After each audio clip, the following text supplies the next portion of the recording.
Sony's CFO just said something real silly.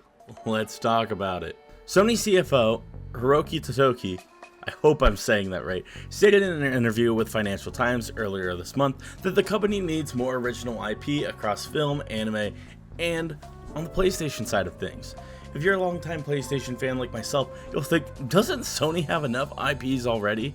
In part, that has been why so many people have become so attached to the brand over the years. Every generation, PlayStation Studios have been able to create some of the most amazing and truly memorable experiences in all of gaming. Needless to say, many fans didn't take too kindly to the idea that so many of those franchises and characters that they fell in love with are no longer active or seem relevant in any way. Instead of focusing on anything that was made before, he said that they should be making new IPs. Sony has a myriad of IPs to pull from, and granted, in the past, Ratchet & Clank may have bombed, but The Last of Us, Gran Turismo, Twisted Metal, and Uncharted all did decently well to my understanding. I feel the need to mention Ratchet & Clank bombed because it was a bad movie, not because people don't like these characters. They just didn't write a good script, added unnecessary characters, changed the plot entirely, and totally abandoned the principle that made the series appeal to both kids and adults with deceptively intelligent jokes that would go over a kid's head from time to time, but would still be funny to adults. Sony has funded, published, and created an incredible amount of intellectual properties, particularly under the PlayStation brand. They have had 30 years in the games industry, meaning they have a lot to pull from at all times. But I think this is more so tied to the other sectors of Sony that aren't PlayStation.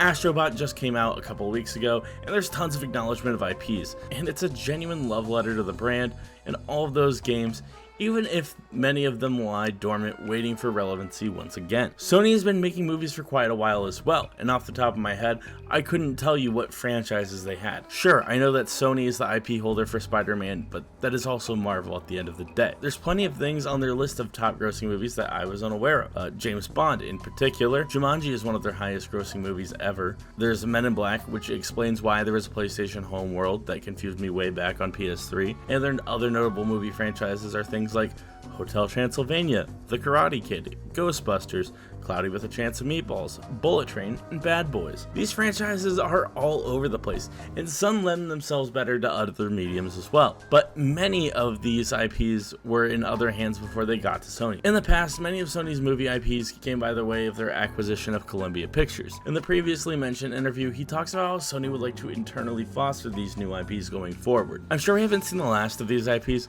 but I think it's entirely understandable given their catalog that this is something new that they want to explore. We already live in a world where people are complaining that there are new Ghostbuster movies and that Karate Kid was rehashed, even if people did love Cobra Kai.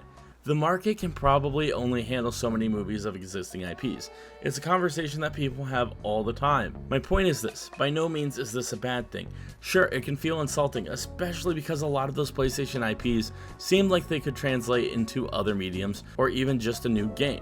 I'm sure many people want Jak and Daxter to come back, and I don't think Sony making a new version of Legend of Dragoon would go poorly. But this company is saying, let's try new things, and I think that's unequivocally a good thing, even if I still want a Sly Cooper game.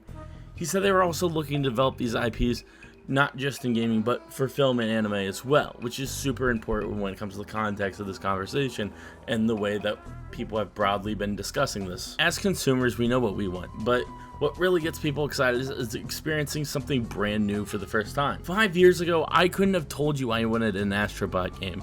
I knew I wanted more 3D platformers, sure.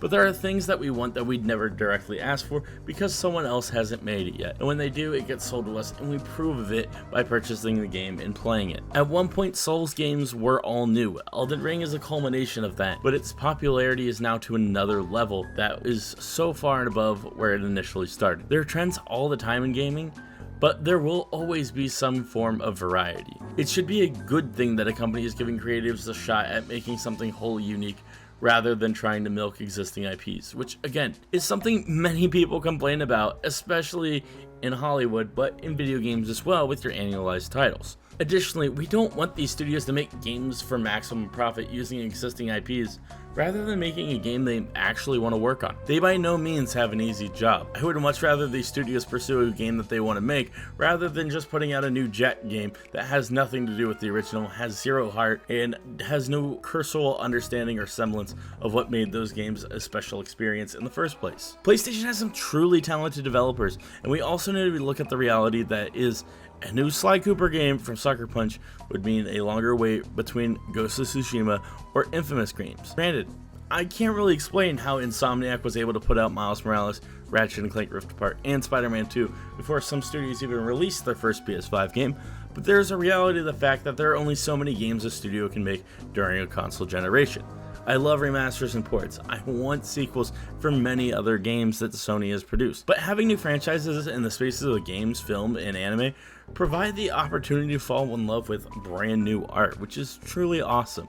I may feel differently once we get about, 6 Uncharted movies in, but for now I'm looking forward to there being all sorts of new games, shows, and anime. We will undoubtedly continue to see this push of PlayStation IPs to movies, TV, and anime, and in the future, maybe vice versa. We should welcome the possibility of new IPs and art that is wholly unique, rather than just complaining that it was made over another thing we love.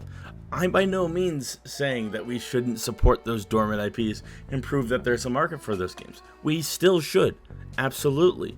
But demanding that a studio make only a specific game series because you like it is a ridiculous idea, because that decision should be left to the people making games first and foremost. I do think there's merit to the idea that other studios can work on IP that PlayStation owns, but not all of those games are looked at quite as fondly as others, and that's something we should keep in mind. With that being said, I'd love to hear what you think about all of this. Do you think they should, maybe look a lot more into their older IPs? Do you think, there's some truly fantastic things that could be done going forward? Or do you think that they should be focusing on new IPs and that they should be focusing on finding new grounds to find success and making new game franchises that we can all fall in love with? Thank you guys so much for watching. If you enjoyed that, hit that like, that subscribe, look at my Substack, check out my Twitch, drop a follow, subscribe there, and I'll see y'all later. Follow me on Twitter, Instagram, whatever. It's all there.